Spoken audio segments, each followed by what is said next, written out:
Buenas tardes, le damos la bienvenida a todos aquellos que nos están acompañando en esta hora. Pueden ser buenas tardes, buenas noches, dependiendo de dónde nos estén viendo y escuchando. Como es costumbre, acá en INESA, quisiéramos comenzar verificando que ustedes nos escuchan y nos ven adecuadamente, ¿sí? Antes de empezar a ir directamente al asunto que nos va a ocupar esta tarde. Por ahí ya puedo ver comentarios. Bueno, nos interesa mucho saber de dónde nos saludan, de dónde nos están escribiendo. Siempre es súper importante para nosotros tener ese feedback de su parte. Por acá Jorge Arévalo nos saluda desde Guatemala. Dice que audio y video son perfectos. Perfecto. Saludos desde Caracas, Javier. Un placer, Javier, tenerte por acá. Excelente. Y bueno, podemos ir viendo quién más se agrega. Vamos a dar unos minuticos solamente a terminar de dejar que entre el quórum completo y ya de inmediato procedemos al inicio de este seminario. Desde Portugal nos saluda Paulo, así que bueno, un placer. Excelente, Paulo, desde Portugal. Todo bien, muy bien, excelente. A ver, por acá vemos a otras personas. Pedro Macas, damos un saludo. Odio Flores, Manuel Moreno, Julio López. Te damos a todas las bienvenidas por estar por acá. Ronnie Cruz y Víctor Hernández. Así que bueno, creo que ya hemos dado unos segunditos, ha ido aumentando el quórum poco a poco y vamos a dar inicio a nuestra sesión. Bueno, a fin de concentrarnos en lo que vamos a ver, yo voy a apagar mi cámara para que solo veamos la presentación. Vamos a hacer una pequeña exposición a lo que van a ser los problemas de ingeniería geotécnica por el método de los elementos finitos. Antes de comenzar, me gustaría saber, porque eso suele pasar acá en la audiencia de INESA, ¿cuántos de ustedes son ingenieros estructuristas, trabajan con estructuras? ¿Sí? Es importante pues, conocer esto, ¿no? Porque realmente muchos de ustedes ya tienen experiencia en el método de los elementos finitos, solo que hay ciertas consideraciones especiales que habrá que tomar en cuenta para el caso de problemas geotécnicos.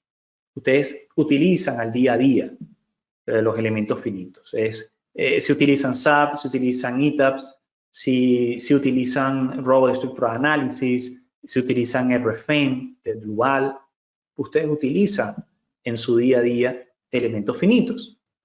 Pero las cosas cambian bastante cuando el material es poroso y es altamente no lineal, además de otras consideraciones. Entonces, eso es lo que vamos a tratar de ver este día. Por acá nos dicen que sí, que se trabajan con estructuras, además de otras cosas. Así que estoy casi seguro de que muchos de ustedes ya han trabajado previamente con la metodología. Pero este seminario web va a estar enfocado en, ok, ahora, ¿cómo la metodología se aplica en casos donde las deformaciones son plásticas, que igual podría pasar en estructuras, pero en el caso de suelo es obligatorio? Entonces, bueno, como ya les decía, apagar mi pantalla y vamos a comenzar. Muy bien, una pequeña presentación. Mi nombre es Félix Enzo Garófalo. Pueden llamarme Enzo si así lo desean.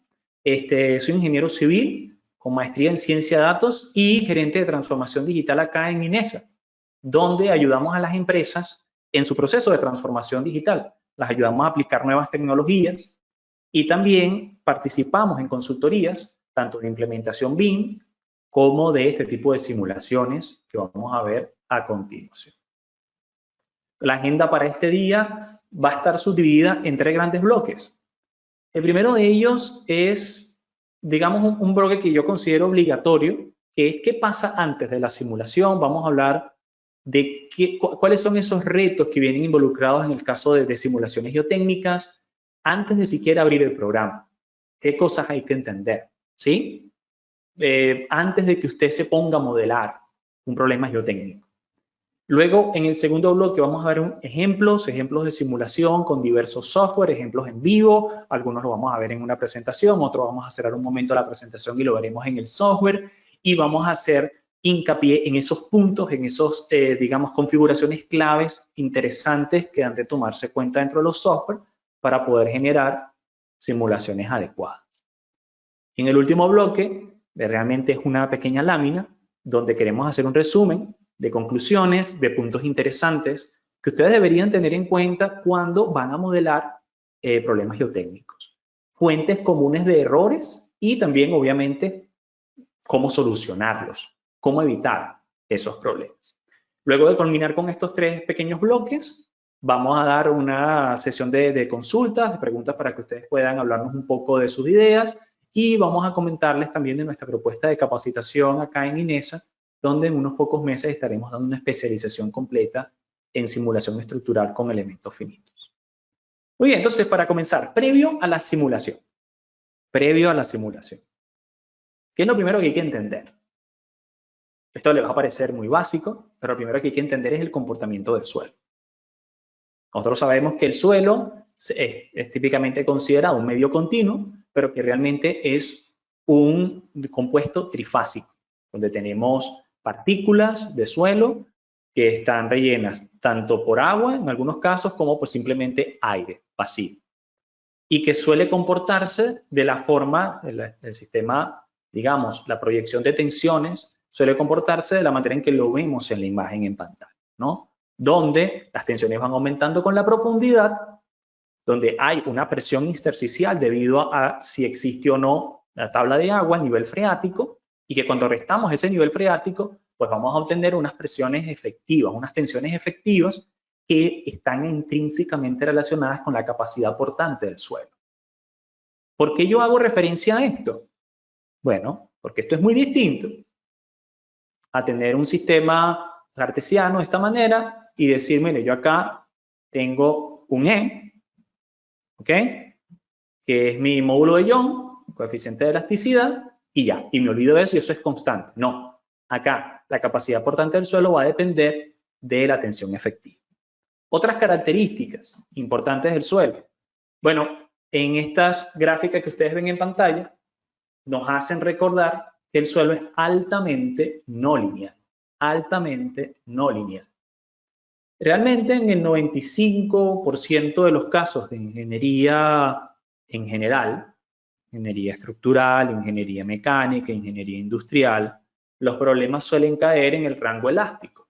Al caer en el rango elástico, tenemos relaciones de deformación-tensión, tensión-deformación, ¿sí? Que son lineales. Pero cuando estamos hablando de elementos como los suelos, son altamente no lineales. Hay muy poco del rango de acción de deformaciones que son elásticas. Y no solamente eso, como podemos ver en las curvas, ¿no? Que existe la no linealidad, es decir, no es una línea recta, son curvas. Sino que además de eso dependen de una serie de parámetros que están intrínsecamente relacionados al estado del suelo. ¿Ok? Por ejemplo, en el caso del suelo, nosotros vamos a tener, digamos, diversas maneras de predecir su comportamiento a través de ensayos. Pueden ser ensayos triaxiales, de corte directo, corte torsional, es decir, los conocemos, ¿verdad? Son típicos ensayos que podemos realizar. Quizás el más común, más conocido, es el de los ensayos, el ensayo triaxial, donde tenemos una fuerza cilíndrica en todo el borde de la muestra y obligamos el corte al aplicar una fuerza axial. Entonces, la fuerza cilíndrica constante, fuerza axial en compresión para aumentar el corte o disminuir el corte en extensión. Ahora, ¿qué es lo que pasa? Que la misma muestra, con diversos parámetros de OCR, que recordamos significa, es para las siglas en inglés de la relación de sobreconsolidación, que no es más que un indicador cualitativo de la densidad del material, ¿ok? O su endurecimiento, ¿vale? Esa relación, que por cierto también recuerda la historia de carga del elemento, en la misma muestra con distintos OCR, con distintas relaciones de sobreconsolidación, da curvas de módulo de Young distintos. ¿Lo ven? Misma muestra, pero con OCR distintos. Mismo tipo de suelo, pero con OCR distintos. Y no es solamente la dependencia de este pequeño valor, porque es que son a veces decenas de valores. Por ejemplo, también vemos acá que para una misma muestra, estamos definiendo el módulo de corte de un suelo, ¿vale? La dependencia de ese módulo de corte al estado tensional. Aquí vemos curvas donde el estado tensional es 30 kilopascales, 100 kilopascales, 200 kilopascales, y dependiendo del estado tensional, que en este caso son las tensiones efectivas, va a tener distintos módulos de corte. ¿Qué nos hace decir esto? bueno, fíjense, es una comparación, ¿no? Nosotros, por ejemplo, estamos trabajando en concreto y podemos trabajar un concreto de 250 kilogramos centímetros cuadrados. Entonces, usted sabe que ese material está totalmente definido. Usted va a otro proyecto, pero usted sabe que si está utilizando el mismo material, 250 kilogramos centímetros cuadrados, será el mismo material. Acá no, usted puede tener el mismo tipo de suelo, pero tiene que tomar en cuenta la historia de carga del suelo a través del OCR y tiene que tener en cuenta el estado actual de tensiones del suelo según su profundidad y las condiciones de reacción, de rigidez, de deformaciones van a cambiar. Por lo tanto, cada proyecto de geotecnia es único. No es que yo voy a decir que tengo un A36 en acero y ya ese es todo el material. No, inclusive teniendo el mismo tipo de material, vamos a contar con entonces características distintas de deformación. Eso hace más complejo el problema. ¿Sí? Eso es lo que queremos acá enfatizar. Esto aumenta drásticamente la complejidad del problema. Y hay que buscar la manera no solamente de establecer estas relaciones, sino también de determinar todos estos parámetros. Eso nos lleva a otro asunto, las ecuaciones constitutivas. Las ecuaciones constitutivas. ¿Por qué? Bueno, repetimos la gráfica típica en pantalla, donde nosotros solemos relacionar psi, E, que son deformaciones, con sigmas, tensiones. Y nosotros típicamente vamos a tener este comportamiento, donde asumimos que digamos, el módulo de Young y por ende la matriz de rigidez, si estamos en el caso de elasticidad, ¿verdad? Va a ser constante, ¿sí? Vamos a colocarlo acá. Y que en un cierto punto, que solemos llamar punto de excedencia, pues, digamos, el material falla.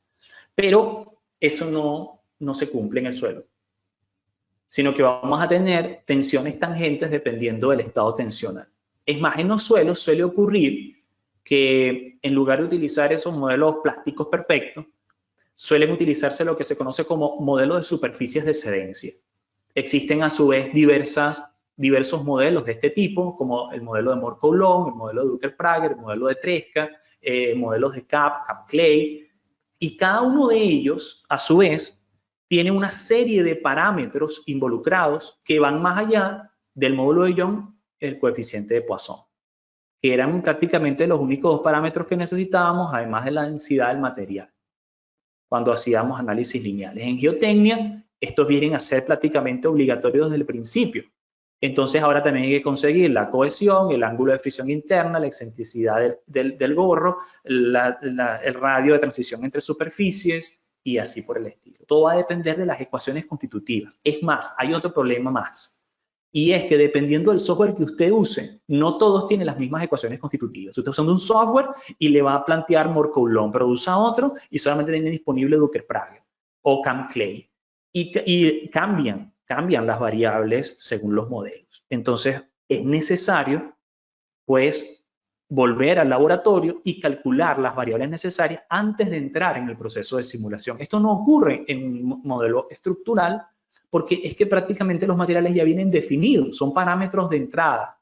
Pero acá no, acá hay que calibrar los modelos a través de ensayos y es muy importante que se establezca, se decida qué software se va a utilizar, qué ecuación constitutiva se va a utilizar y que por lo tanto se proceda a través de pruebas de laboratorio o in situ, calcular esos parámetros. Y esto es mucho antes de siquiera abrir el modelo, ¿sí? Antes de la simulación. Entonces, eso aumenta la complejidad. Ahora, ¿qué tipo de problemas podríamos estar enfrentando cuando hablamos de simulación geotécnica? ¿Sí? Bueno, a continuación vamos a pasar al segundo bloque, donde vamos a ver problemas, ¿no? Problemas donde yo puedo utilizar la potencia del elemento finito para hacer simulaciones. Un primer tipo de problema muy utilizado e importante, interacción sólido-estructura a través de túneles. Cuando existen en un desarrollo urbanístico, en ciudades muy pobladas, esto suele ser importante, ya edificios, y nosotros queremos construir túneles, sea para el paso de agua, para túneles para subterráneos, cualquiera sea el fin. Esto cambia el estado tensional del suelo. Si yo paso un túnel muy cerca de un edificio, yo puedo generar asentamientos diferenciales en la edificación con costos multimillonarios en daños a la estructura. ¿ok? Pero también ocurre lo contrario.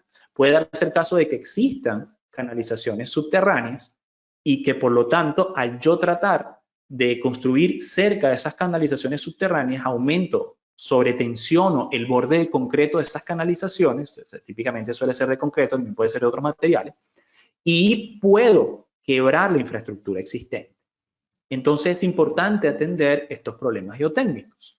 ¿Cómo lo atenderíamos? Bueno, es precisamente a través de análisis de elementos finitos, ¿no? Fíjense, vamos en este punto a ver nuestro primer problema práctico. Acá estamos utilizando el software Drupal, de Drupal RFEM. Esto es un software que es ampliamente conocido y tiene una extrema potencia en el diseño de estructuras, de concreto, hormigón armado, de acero, de madera, ¿sí? Es un software sumamente versátil, pero también va a tener complementos geotécnicos que nos dan también bastante versatilidad para hacer este tipo de estudios, ¿ok? Entonces, en este caso, el problema, vamos a analizar el problema. ¿Cuál es el problema? Tenemos una estructura, ¿sí? Que está acá en la parte superior, un pequeño túnel. Esta estructura va a ser sometida a una renovación, van a crearse nuevos pisos en el edificio y por lo tanto también, además de la carga muerta agregada, va a crearse una sobrecarga por uso, ¿sí? Carga variable.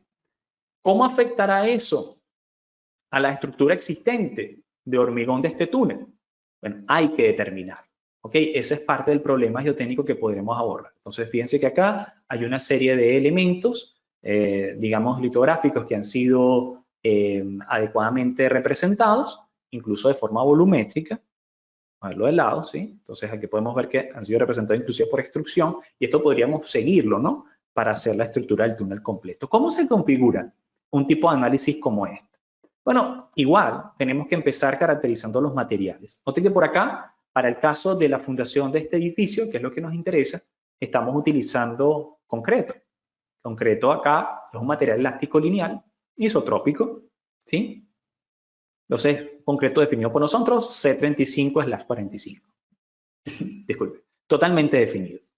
Pero luego vamos a tener materiales específicos, que en este caso vienen habilitados por el módulo de geotecnia de RFEM, que van a ser específicos del suelo.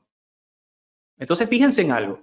Yo puedo decir, mira, el material es básico y decirle lineal isotrópico. Entonces, bueno, aquí simplemente establecería el módulo de Young, coeficiente de Poisson, o puedo decirle es un suelo. Cuando es suelo, entonces tengo diversas opciones. Esto es lo que nosotros hablábamos de las ecuaciones constitutivas. Acá, este paquete computacional me ofrece dos ecuaciones constitutivas específicas para no linealidad. Me habla de no linealidad elástica. En esta no linealidad elástica se están utilizando condiciones geométricas donde necesito introducir la cohesión, el ángulo de fricción interna y noten que se va calculando un módulo, digamos, una rigidez tangencial dependiendo del estado tensional, ¿no? De acuerdo a esta ecuación, donde está involucrada la cohesión, el ángulo de fricción interna, la tensión principal número 3 y digamos, la presión de referencia, ¿ok? Pero también podría tener una deformación plástica. ¿Cuál es la diferencia entre las dos? Bueno, en el caso de no lineal elástico, se está asumiendo que al retirar la carga hay una recuperación de la forma original. Y eso obviamente no va a ocurrir en suelo, ¿cierto? Eso no va a ocurrir en suelo. Pero si usted está trabajando bajo una condición donde las cargas no serán retiradas, puede ser suficiente realizarlo, porque como no va a retirar la carga, no va a haber recuperación elástica. Entonces, este modelo constitutivo puede ahorrarle bastante tiempo porque es más ligero que el plástico, siempre y cuando usted no retire la carga. Ahora, cuando está trabajando con cargas que pueden ser retiradas, ¿sí? Entonces es necesario que usted utilice el modelo plástico totalmente, que en este caso noten que nos está diciendo de forma directa que es el modelo de Moore-Coulomb, que utiliza la cohesión, el ángulo de fricción interna y el ángulo de dilatancia. Este ángulo de dilatancia, por cierto, se repite en muchos otros modelos, como por ejemplo el de Ducker-Prague, ¿vale? Entonces, ese es el problema que veníamos hablando. Nosotros estamos acostumbrados a trabajar con ciertas variables, pero en el caso de simulación geotécnica, obviamente tendremos que agregar otras, además de las variables propias de elasticidad, definición de densidad del material y módulo de Young o coeficiente de Poisson, también tendremos que definir ahora aquellas relacionadas con el comportamiento geotécnico. Bien, bueno, yo voy a dejarlo en no lineal, voy a decir cancelar acá. Ese es el primer paso. Segundo paso, bueno, hay que establecer condiciones de carga, que nos permitan poder evaluar el estado inicial de tensiones. Recordarán que en la primera lámina que les mostré en la presentación, era solamente un pequeño recordatorio, nosotros sabemos que la tensión del suelo va a cambiar en función de su profundidad. Así que existe un estado tensional inicial. En estructuras estamos acostumbrados a hacer eso, por ejemplo, cuando trabajamos con tensores, ¿cierto? Entonces, un tensor, obviamente hay una tensión previa que le aplicamos a ese elemento estructural que solo debe trabajar a tracción. ¿Sí? Y por cierto, se elimina del modelo cuando llega a compresión. Pero en el caso del suelo, no es un caso especial, es un caso constante. Siempre hay que hacer un estudio inicial en el que yo a esta geometría actual le calcule cuál es el estado tensional cero. Porque existe un estado tensional. Sin aplicar ninguna carga, aquí existe un estado tensional. Ahora, ¿cómo lo determino? Se suelen utilizar una deformada, o sea, se deja que el suelo se deforme. Vamos a hacer lo siguiente, vamos a darlo por acá en color azul, ¿sí? Vamos en color rojo mejor. Vamos a imaginar que esto es una columna de suelo. Y entonces yo dejo que se deforme, vamos a pintarlo en amarillo y el suelo va a bajar un poco, ¿cierto? Entonces, esta es la deformada. Ahora, con esa deformada vamos a ver un aumento de la tensión, ¿cierto? Y podemos colocar acá en azul que inclusive si hubiese agua a cierta profundidad, acá va a haber también un aumento por presión intersticial. Ahora, este estado de tensión, donde me voy a quedar únicamente con las tensiones efectivas, yo ahora lo traslado a la geometría original. Es decir, que esto, que era sigma, ahora lo traslado a la geometría original. Este es el sigma 0. ¿Ok? Es decir, yo hago que se deforme por su peso propio, calculo las tensiones en ese caso y las transformo o las transfiero a la geometría original.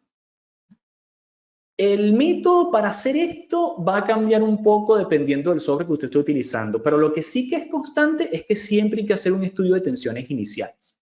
Nosotros solemos hacer eso también en estructuras cuando hablamos de modos donde hay pretensionado e inclusive pretensionado de pernos y así por el estilo. Pero en el caso de geotecnia siempre es necesario generar un análisis inicial donde establezcamos las condiciones tensionales del suelo actuales en el estado cero, en T igual 0. En este caso, en el caso de Drupal, vamos a examinar cómo se hace. Si ustedes acá, por ejemplo, nos dirigimos a casos de carga, vamos a ver que hay una serie de casos de carga que vamos a tomar en cuenta, como fíjense que hay casos de carga propio del suelo, peso propio del suelo, ¿sí? Peso propio de la estructura, la nueva construcción, ¿sí? Que va a generar también un nuevo tipo de carga por peso propio, y la carga útil o carga de operación, ¿vale? De carga impuesta sobre esa nueva estructura.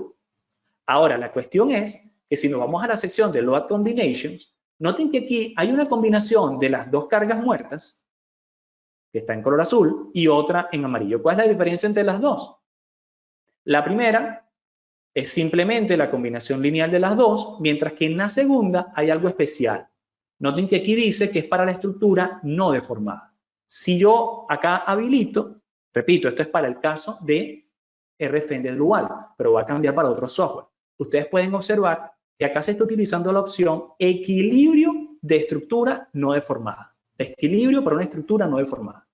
Entonces, él lo que va a hacer es ir aplicando paulatinamente la carga con diversos pasos y aunque haya una deformada, resetea la deformación y vuelve a equilibrar los esfuerzos. Aplica otro poquito de carga, genera una reformación, resetea la deformación y vuelve a equilibrar los esfuerzos. Y de esa manera llega al estado tensional actual sin deformar, es decir, con la geometría actual. Para verificarlo, a ver, permítame hacer un pequeño cambio por acá. Vamos a suponer que en estas características isotrópicas yo voy a tener en vez de cohesión igual 1, cohesión igual a 1.00001. Eso no va a cambiar realmente nada del modelo, ¿no? Pero le voy a decir que sí. Y ahora permíteme calcularlo. Vamos a ir a calcular, pero solamente voy a calcular esta combinación donde está activo la de resetear las deformaciones a cero, que es especialmente útil cuando estamos tratando de hallar el estado tensional inicial para geotecnia, para suelos, para materiales granulares. Entonces le digo, ok, fíjense lo que va a pasar por este lado, ¿no? Acá vamos a poder ver cómo se presentan las iteraciones, cada uno con deformaciones máximas, ¿sí? Fíjense, y la lleva a cero. Máxima la lleva a cero, máxima la lleva a cero. ¿Qué está pasando acá? En el proceso de cálculo, él aplica la carga de forma de paso, resetea la deformada vuelve a quedar en cero, vuelve a aplicar otro poquito de carga, hace el equilibrio entre energía exterior e interior, en trabajo interno y externo, vuelve a resetear la deformada, vuelve a quedar en cero y así paulatinamente. Entonces, de esta manera, él es capaz de, a la geometría actual sin deformada, ¿ok?, pues establecer el estado actual de tensiones. Ahora yo le voy a decir, calcúlalo todo. Ahí lo está calculando completamente. Perfecto. Fíjense, está calculando cada uno de los casos de carga por separado más las combinaciones que no habían quedado. Acá sí que está acumulando los desplazamientos máximos, ¿sí? Acá se ve que hay asentamientos diferenciales altos en esta estructura, que seguramente habrá que tomar en cuenta y que están ciertamente afectados por la cercanía de ese pequeño túnel, ¿no?, que vemos allí. ¿Vale? Vamos a terminar de hacer que corra la simulación y vemos los resultados. Aquí estamos viendo los resultados.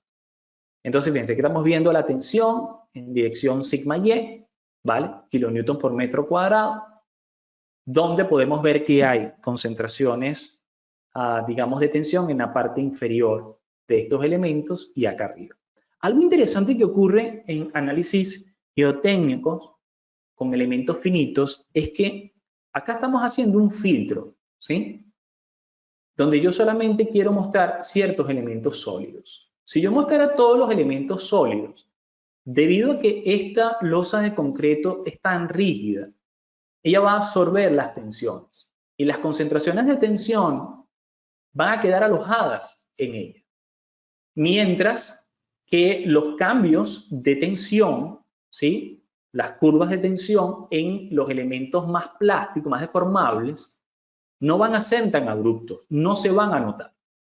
Entonces, eso es otro punto a tomar en cuenta. Cuando yo estoy trabajando interacción suelo-estructura, suele ser necesario ocultar los efectos de los elementos con un alto índice de rigidez, una gran rigidez, para poder resaltar mejor lo que ocurre en los elementos plastificados, donde hay deformaciones plásticas. Entonces, fíjense, acá yo estoy aplicando, puedo aplicar un filtro donde solamente se seleccionan los suelos, ¿ok? Y dejo por fuera el concreto y acá puedo ver mejor la distribución de tensiones solo del suelo, ¿vale? Ahora, ¿qué pasa con la deformada? Vamos a ver en este caso, con todos los casos de carga aplicada, me voy a ir a deformación máxima. Deformación de magnitud total, aquí está calculando, está regenerando la deformación. Vale, unos segundos mientras lo hace. Recuerden, estos son tensiones. Y ahora en unos segundos vamos a ver la deformada. Y lo que vamos a ver es que acá hay un asentamiento diferencial, que de hecho ya se puede inferir porque hay una mayor tensión de un lado que del otro.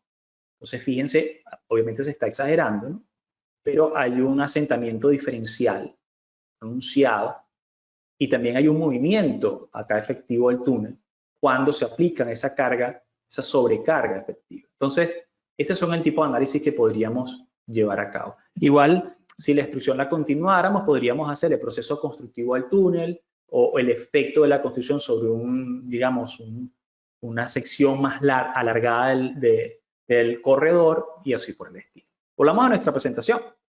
Entonces, esto es uno de los primeros ejemplos que queríamos mostrarles, ¿no?, cómo trabajar con túneles y por qué es importante la interacción suelo-estructura. Otro punto, taludes y estructuras de contención.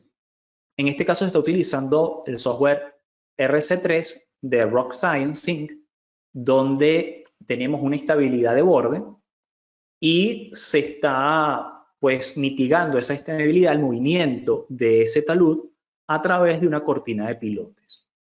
Esto se ha utilizado cada vez más.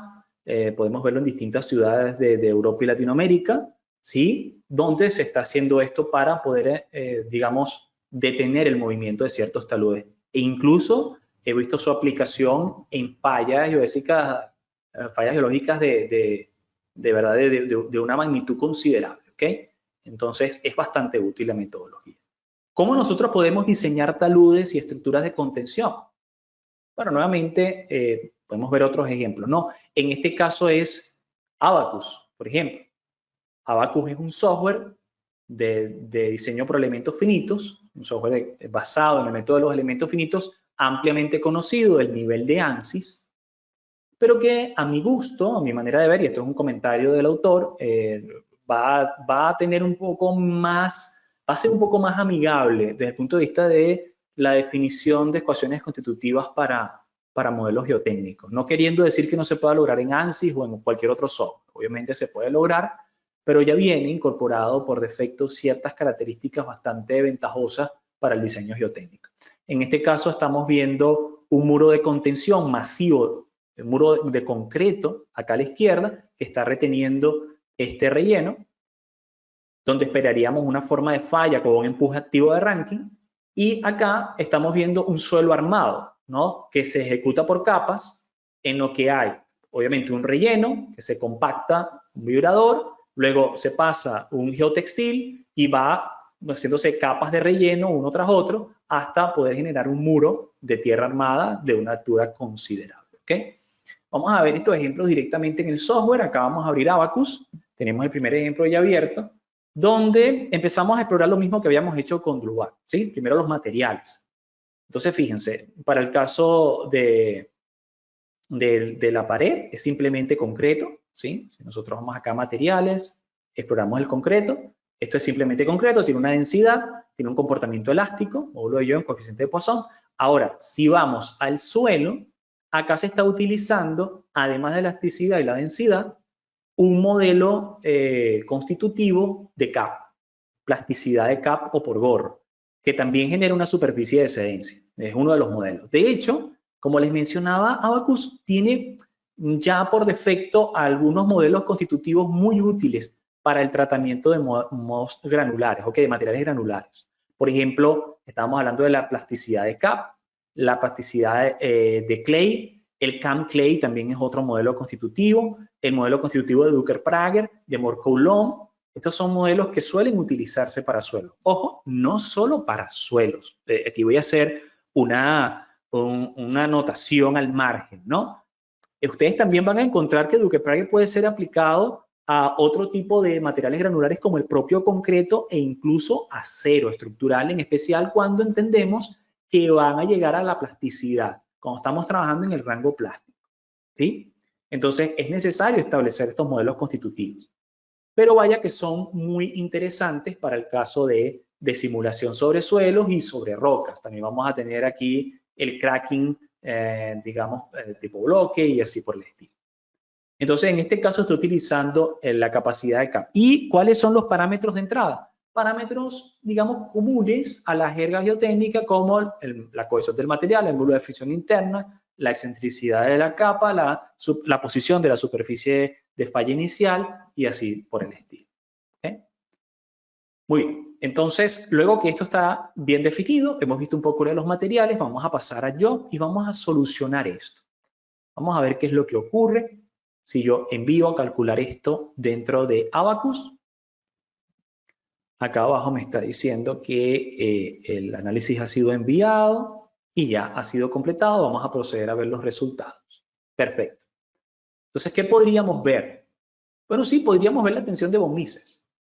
Pero va a ocurrir lo mismo que veíamos en el caso anterior. Las tensiones van a estar concentradas en los elementos más rígidos, ¿sí? Los atraen como un imán, ¿vale? Además, estamos viendo que el desarrollo de la tensión es paulatino, porque esto, nuevamente, es necesario cuando estamos trabajando plasticidad, en general cuando trabajamos problemas no lineales, ¿ok? Suele ser requerido un proceso iterativo para la solución, como utilizando base Newton-Raphson o el método del arco, y en fin, existen diversas variaciones para esto, ¿ok? Pero no se puede resolver de una única manera. Hay que utilizar procesos iterativos de solución del método de los elementos finitos, ¿vale? Entonces, la carga, en el caso de Newton-Raphson, se va aplicando de forma paulatina, por sus pasos, por sus divisiones. Y en el software queda guardado cada paso de aplicación de carga. Si yo, por ejemplo, empiezo a dar play acá, yo veo cuando no hay ninguna carga aplicada o cuando todavía realmente no hay una deformada o una falla en este elemento, no hay tensiones que esté soportando este muro. Pero a medida que la falla se va produciendo, yo veo cómo las tensiones van aumentando hasta llegar a su máximo. ¿Ok? Y aquí la puedo ver. Fíjense como paso a paso va aumentando. Y acá noten que esto es un análisis transitorio porque es en función del tiempo. Ahora, ¿qué pasaría si nosotros, en lugar de buscar la tensión, vamos a buscar la deformación plástica? Allá en este caso no hay ninguna deformación plástica de este lado. ¿Por qué? Porque este es un material lineal. Realmente la deformación plástica va a ocurrir en el lado del suelo. En primer lugar, mientras se va desarrollando la cuña de falla, que por cierto esperaríamos que fuera por este lado, ¿verdad? Y que genere un empuje activo hacia el muro, un empuje de Rankine, ¿cierto? Para ese cálculo por muros de gravedad, pues poco a poco se va a ir desarrollando ese empuje. Y fíjense cómo realmente es lo que ocurre si yo dejo que pase el tiempo, ¿no? Poco a poco, él va produciéndose la falla en forma de cuña, ¿vale? Hasta que queda establecido el empuje completo activo. Y de hecho yo puedo venir acá y ver cuál es la presión ejercida sobre el muro y dónde está el máximo, que es en esta zona realmente. Uno pensaría que es en la parte inferior, pero realmente acá es donde está el problema, ¿vale? El problema de empuje. Y podemos sacar el promedio de la presión de empuje para calcular parámetros como factores de seguridad y así por el estilo. Veamos otro ejemplo. ¿Sí? Vamos a ver este siguiente caso. Acá hay diversas partes modeladas. Este es el caso del modelado del elemento del muro de tierra armada, donde pueden ver que se han hecho las subdivisiones para el armado del muro, donde vamos compactando y cerrando con geotextil. Vamos a enviar al cálculo esto. Esto sí puede tomar algunos segundos más porque es un cálculo un poco más complejo, donde se está tomando en cuenta diversas superficies de contacto. ¿Sí? Por supuesto, algo ideal hubiese sido ir simulando la construcción, el proceso constructivo, hablaremos de ello al final entre las notas finales. Pero acá lo que vamos a ver es el efecto total del muro y donde se producen las máximas deformaciones. Acá, que esperaríamos que nuevamente sea en esta zona, no en la zona inferior, sino un poco más arriba, ¿no? Tercio de la altura. Acá me dice que ha terminado, vamos a ir a ver los resultados, ploteamos entonces por acá las deformaciones y vamos a ver cuál es la máxima deformación en U sin deformar, ¿vale? En U1. Vale, entonces acá podemos ver que las zonas rojas más grandes aparecen en este sector. Ahí está, ¿no? Entonces es tal cual como esperaríamos que se desarrollara la falla y de esta manera también podemos calcular si es admisible esa deformada por parámetros de seguridad, por parámetros estéticos, en fin, ¿no? Dependerá de nosotros, pero ya el material está embebido. Muy bien, continuemos con la presentación. ¿Qué otro tipo de problemas de ingeniería geotécnica se pueden abordar?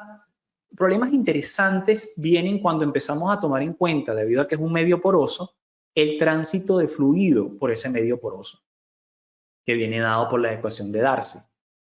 Entonces, ¿qué pasa cuando, por ejemplo, tenemos una represa de tierra, una represa constituida por material granular? Porque bien podría ser una represa total de concreto, ¿ok? Pero inclusive en esos casos hay que tomar en cuenta el drenaje y vamos a ver por qué. En primer lugar, cuando en el suelo hay una diferencia de tensión, de presiones intersticiales, obviamente va a empezar a haber un fluido de agua, al que llamamos filtración. Si yo no diseño adecuadamente la represa y permito que el flujo de agua, ¿sí?, las líneas de flujo terminen en contacto con la superficie aguas abajo de la represa, esto va a generar erosión. Esa erosión va a ir comiendo en sentido contrario hasta que se genera lo que se llama el efecto túnel y hay el quiebre completo a través de de ese túnel hacia atrás, porque se va erosionando en el punto de salida. Entonces yo tengo que garantizar, cuando hago el diseño de este tipo de construcciones civiles, que las líneas de flujo no toquen esta superficie de salida, sino que caigan a drenajes que han sido diseñados y colocados adecuadamente, oportunamente, para rescatar la filtración. Entonces, de esta manera, yo no pierdo agua en el embalse que puedo estar utilizando para generación de energía hidráulica, y también garantizo la seguridad del medio, ¿no? Del medio poroso. Otro caso que podríamos estar viendo es cuando yo tengo la represa realmente hecha a través de un elemento masivo de concreto, pero es que yo no voy a poder evitar que por debajo de la fundación de dicha represa también haya, ¿sí?, flujo de agua.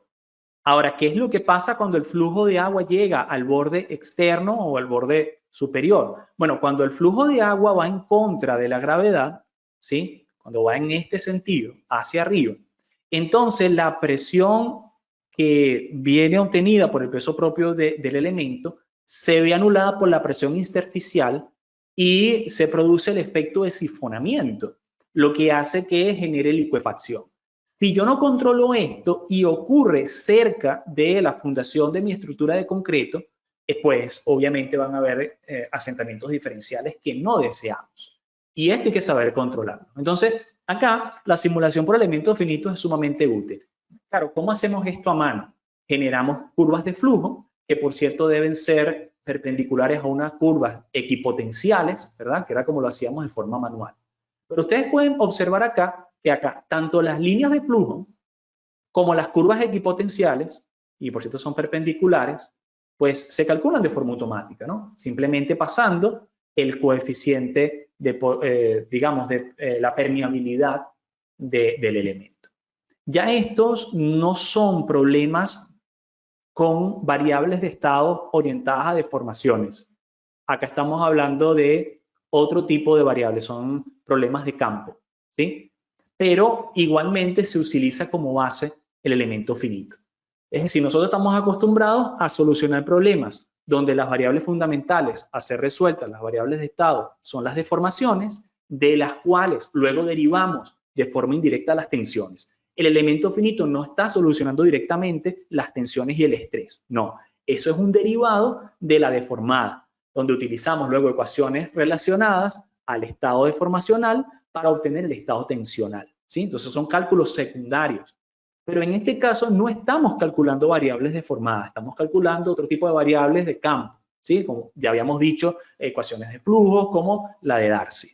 Entonces, inclusive para estos casos de problemas de campo, pueden ser aplicados los elementos finitos. Ahora, ¿cómo podemos controlar que el agua no salga en este borde? Bueno, una manera como se ve en este ejercicio es que se genera un tabla estacado, por ejemplo, que restringe el paso del fluido y que obliga a que llegue más abajo, ¿sí? Y que no afecte la fundación. Vamos a verlo en el caso específico del software. Yo voy a abrir por acá otro ejemplo. Vamos a abrir este ejemplo para ver las curvas, las isocurvas. Fíjense que acá se ha generado un suelo. Se ha hecho una subdivisión en el suelo de una carga aplicada sobre esta línea para no moderar la parte del concreto. Y lo que queremos ver es la solución del problema de campo para flujo, digamos, flujo intersticial, ¿no? Fluido a través del medio poroso. Vamos acá a Job, vamos a lanzar un análisis y veamos cómo resulta. Aquí dice que ha sido enviado el análisis. Vamos a esperar unos segundos. Ha sido creado el archivo de entrada y ha sido completado. Vamos a ver los resultados. Perfecto. Si activáramos von Mises, quizás nuevamente, porque obviamente vamos a tener tensiones porque la presión efectiva del cuerpo aumenta en la dirección de flujo del agua, obviamente. Pero realmente lo que nos interesa es la presión de poro, ¿sí? Y la manera en que se están generando las líneas de flujo. Acá podemos ver claramente que esta barrera inicial está mejorando el comportamiento de la línea de flujo y hace que revienten más allá de la fundación de la estructura. Entonces es una manera de controlar el flujo subterráneo de agua. ¿Okay? Otra manera en que podríamos hacer este análisis, vamos a ver si vamos a abrir un último ejemplo. Digo que sí. Ahora, en lugar de calcular las líneas de flujo, también podríamos haber calculado las equipotenciales, ¿cierto? Vamos a ir a Job, lanzamos acá un análisis para poder revisar los resultados. Ahí se lanzó. Para unos segundos aquí terminé de analizarlo. Ahí lo completó, vemos los resultados y podemos observar en este caso la presión de poro donde se está viendo los equipotenciales. ¿Ven? Entonces sí lo está calculando adecuadamente, ¿no? Se ve que son perpendiculares entre ellos. O sea, lo mismo que obtendríamos de otra forma. De esta manera es como se trabaja, ¿sí? Entonces vamos a problemas que conocemos, que podemos verificar, y luego extrapolamos a problemas de geometría compleja para garantizar que el flujo subterráneo no dañe por erosión o inclusive por efecto de sifonamiento las fundaciones de la estructura superior, de la superestructura. Volvamos a nuestra presentación. Hablemos de otros casos que podríamos estar estudiando. Obviamente, podríamos estudiar casos de fundaciones superficiales, ¿sí? Esto quizás ustedes ya lo han visto.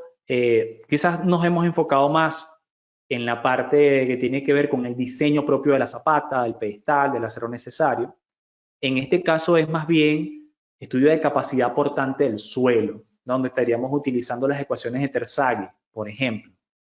Entonces, es muy común ver que una estructura perfectamente diseñada termina sentándose, no porque la estructura fue mal diseñada, sino porque se estimaron mal, digamos, las variables del suelo o se sobreestimaron dichas variables. Entonces, esto nos permite hacer estudios de asentamiento, de saber cuál es el bulbo de tensiones, ver cómo es el solape del bulbo de tensiones en un sistema de fundaciones para garantizar que ese solape no genere sobretensiones que superen la capacidad portante total del suelo y así por el estilo. Y lo mismo podríamos hacer para fundaciones profundas, donde tenemos este bulbo de tensiones, digamos, en conjunto. En este caso se está utilizando el software RC3 de Rock Studio, ¿verdad? Inc.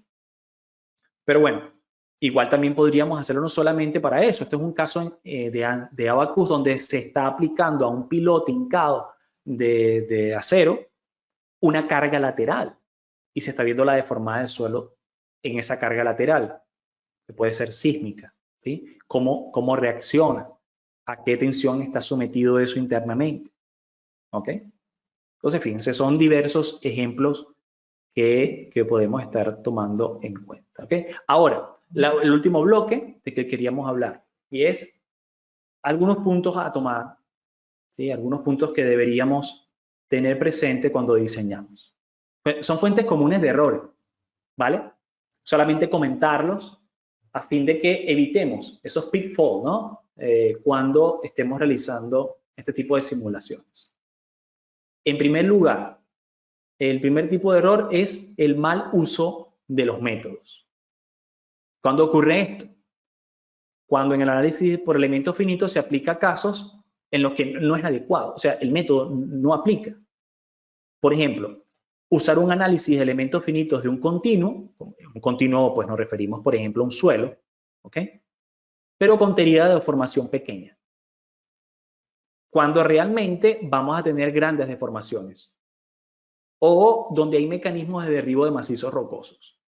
Entonces, si usted está utilizando la teoría de pequeñas deformaciones, que es bastante útil y muy aplicable en el rango estructural, pero si tratamos de extrapolar esto a suelo, pues es que no es el método.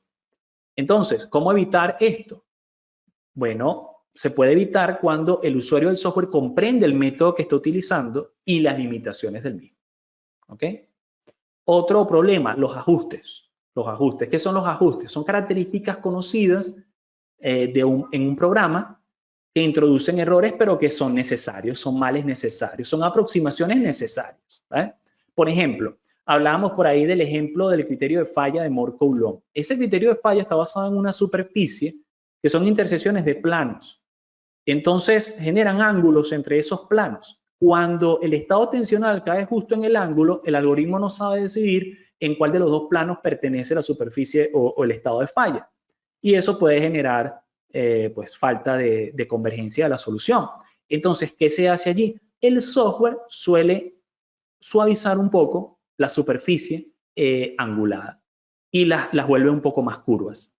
Y eso obviamente es una aproximación porque realmente es totalmente curva en el modelo de Moore-Coulomb. Entonces, entender, ¿sí?, ese ajuste que se está haciendo en el software es importante. Porque entonces alguien dice, bueno, ¿por qué en este software me da esto, pero en el otro me da lo otro? Pero es por eso, porque cada software tiene una metodología en que aplica las ecuaciones. Lo que usted va a conseguir en el libro no es la manera directa en la que el programador terminó ejecutándolo. Muchas veces se usan versiones modificadas y se usan ajustes a esos modelos conceptuales que es fácil hacerlo a lápiz en una prueba de geotecnia, pero que luego cuando se va a programar hay que buscar la manera de optimizarlo, ¿sí? Entonces hay que conocer esos ajustes para poder evitar faltas de exactitud en los modelos realizados. Otra fuente de error común, errores de entrada. Obviamente que no se hayan configurado adecuadamente todos los parámetros de las ecuaciones constitutivas, por ejemplo. O que no se tomó en cuenta que ciertos software trabajan de forma adimensional. Por ejemplo, permítame mostrar esto un segundo. Yo voy a volver acá a Abacus y les voy a mostrar cuando vamos a la configuración del modelo, cualquier material, ¿sí? Vamos a material.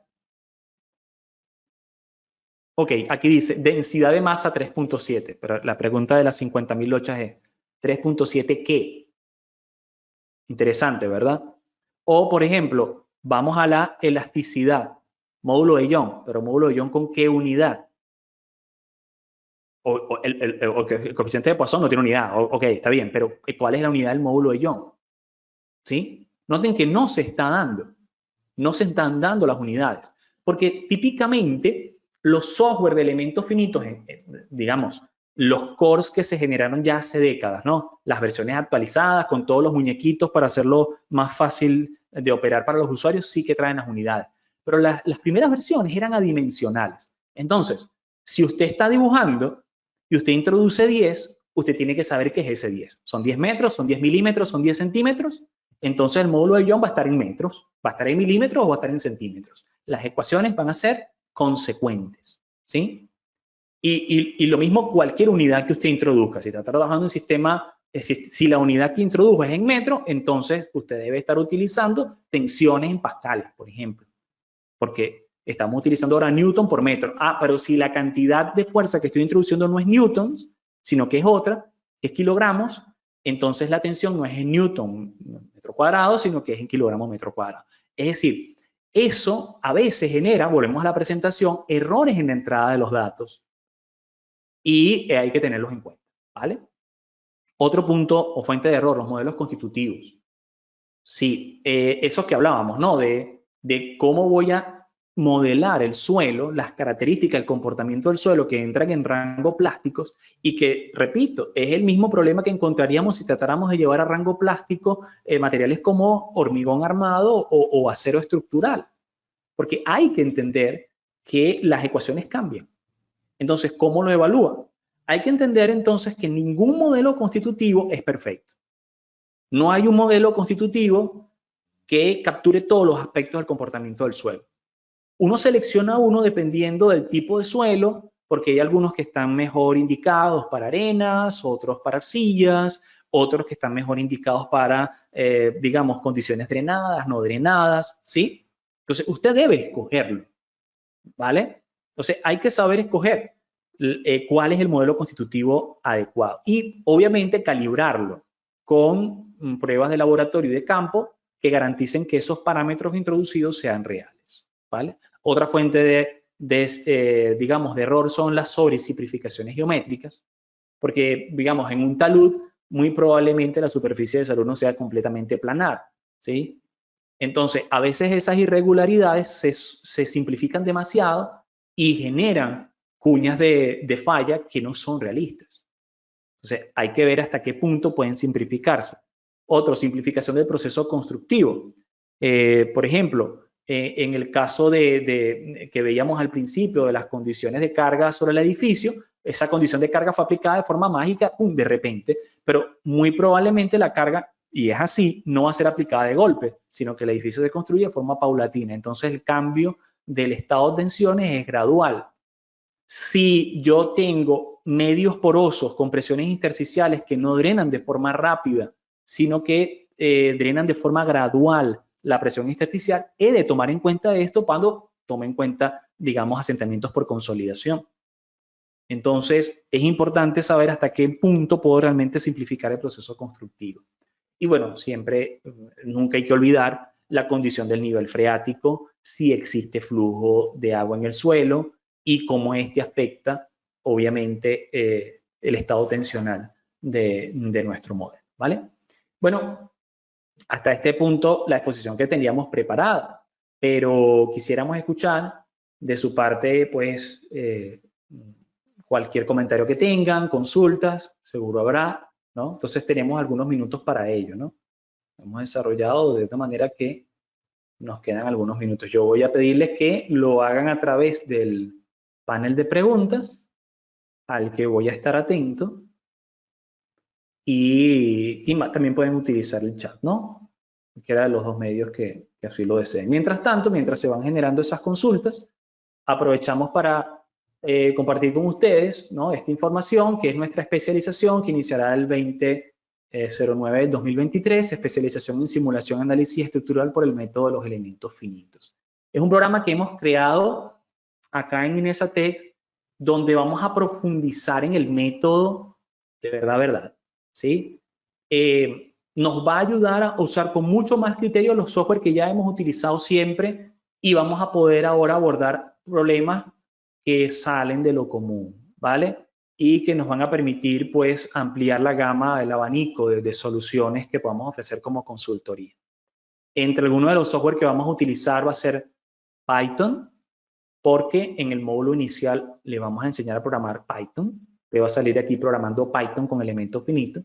Vamos a usar ANSYS, vamos a usar Inventor Nastran, vamos a usar Abacus, vamos a usar SAP 2000, vamos a usar idea estática, en fin, vamos a usar GeoSLOP, vamos a usar muchos software que vamos a estar habilitando, inclusive los paquetes de generación geométrica de esos software, que es importante, porque ya habíamos dicho que el grado de simplificación geométrica que yo utilice afecta directamente el software. Entonces hay que tener entendimiento de cómo generar la geometría en cada uno de ellos.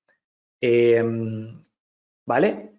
Para acá hacen una pregunta. Para iniciar, ¿qué software recomienda? Como modelar el comportamiento dinámico de suelo, cosas como la velocidad de onda de corte y así por el estilo. Mira, realmente estos grandes que te he mencionado como Abacus pueden servirte. Otro que también vamos a mencionar en el transcurso de desarrollo del curso va a ser OpenSys.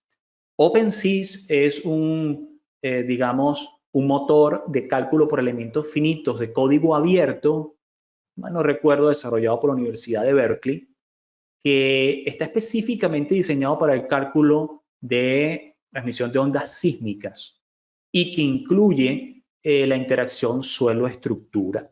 Entonces, yo sí que te recomendaría, ¿no, Manuel? Por esa buena consulta que tú haces, si quisieras empezar por algún sitio, yo te recomendaría OpenSys, porque es una versión realmente gratuita, ¿vale? Bueno, que te va a requerir un poco de programación, ¿no? De Python, pero también existen algunas interfaces que podrías conseguir por allí para no tener que programarlo todo. Ya después, si quieres profundizar, bueno, ya hay soluciones como Abacus, que me parece que es mejor para el planteamiento de interacciones suelo-estructuras, el propio ANSYS y así por el estilo. ¿Okay? Entonces, bueno, espero haber contestado de alguna manera tu consulta. Bien, no veo más consultas por allí. Bueno, quizás dando un tiempito a que se pueda generar alguna otra, voy a hablar de otros módulos que vamos a tratar en nuestra especialización. Fíjense, en el primer módulo nosotros les vamos a dar la herramienta de que sepan programar científicamente para ingeniería utilizando Python, donde nos vamos a enfocar en el tratamiento de operaciones matriciales, de tal manera que al final de este módulo usted va a contar con una serie de código desarrollado por usted mismo que le va a permitir hacer evaluación de problemas lineales, bidimensionales y tridimensionales.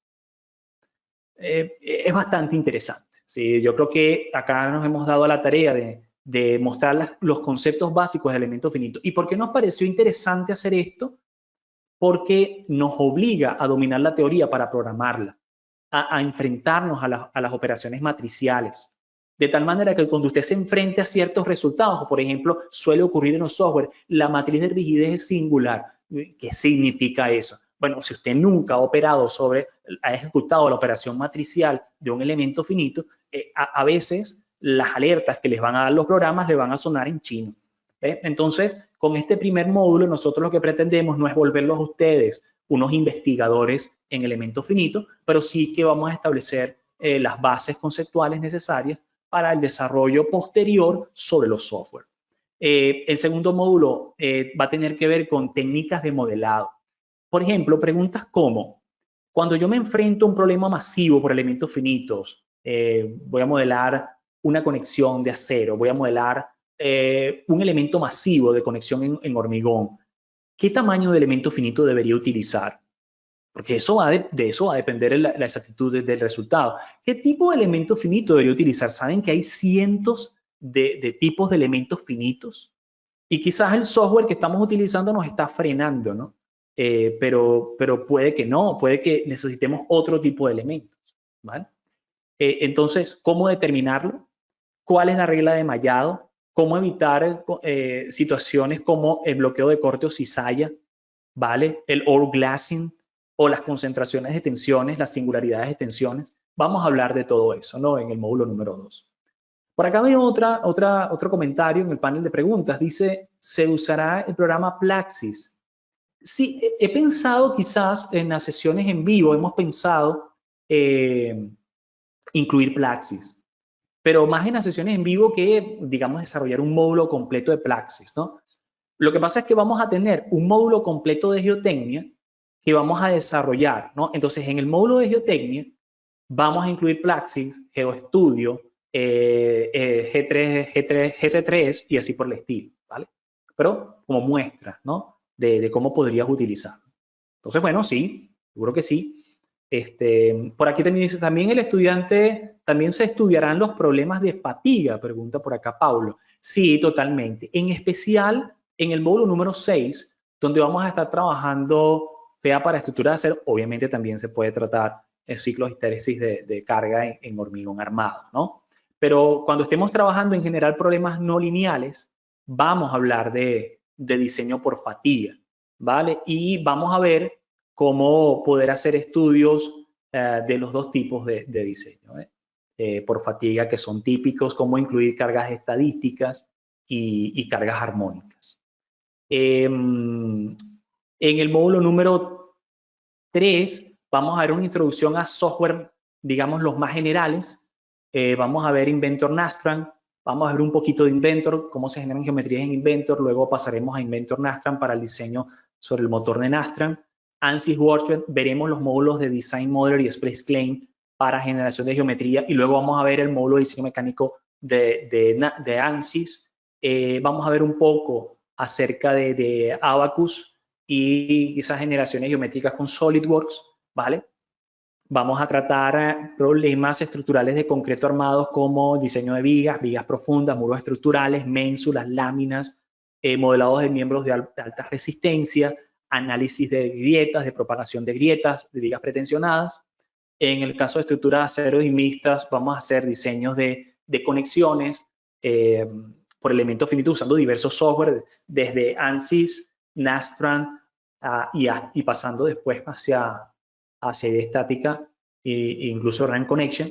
Entonces, bueno, va a ser bastante interesante. Y obviamente en el módulo 7, que tiene mucho que ver con lo que vimos hoy, vamos a ver análisis geotécnico, ¿no? Donde estaremos presentando estudios los estados límites de servicio, análisis de consolidación, efectos de condición drenada, no drenada, y así por el estilo.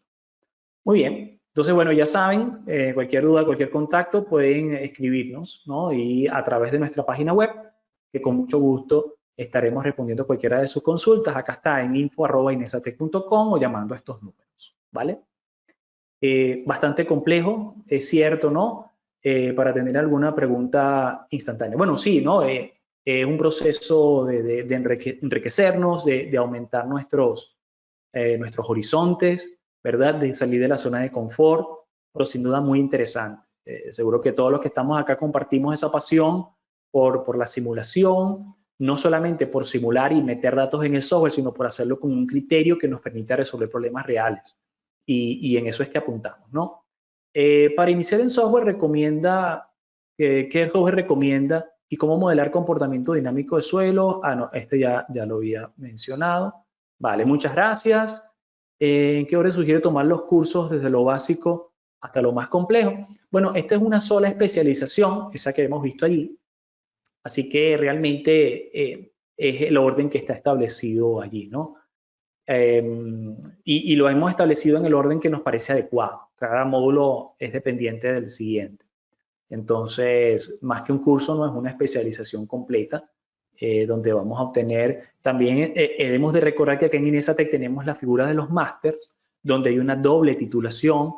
Estas titulaciones son propias de INESA, pero también a través de diversas universidades, como nos decía Alejandro Magno III, que van a ofrecerles a ustedes titulaciones de título propio y donde además de realizar 2 especializaciones, ustedes realizan un trabajo final de máster, ¿vale? Entonces, allí sí que va a generar un orden, ¿no? La manera en que ejecuten este tipo de recorrido de aprendizaje. Bueno, de esta manera nos despedimos. Queremos darle las gracias por mantenerse hasta el final con nosotros. Gracias por su interacción en el panel de consultas y les deseamos, bueno, como siempre, mucho éxito. Hasta una siguiente oportunidad.